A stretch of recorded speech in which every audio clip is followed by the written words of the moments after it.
मुझे कमरे की चाबियां दे के जाओ, कम से कम मैं बच्ची को खाने के लिए कुछ दे दूं। अगर मेरे हुक्म के खिलाफ तुमने तूबा को कमरे से बाहर निकाला तो मुझसे बुरा कोई नहीं होगा। दादी खुदा के लिए प्लीज आप ही दरवाजा खोल दे दादी।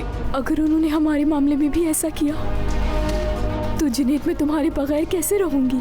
करीम का हुक्म मैं नहीं झुटला सकती और उनकी इजाजत के बगैर ये दरवाजा नहीं खुलेगा। तूबा की तबीयत खराब हो रही है कमरे में, अगर उसे कुछ हुआ तो उसकी जिम्मेदार तुम होगी।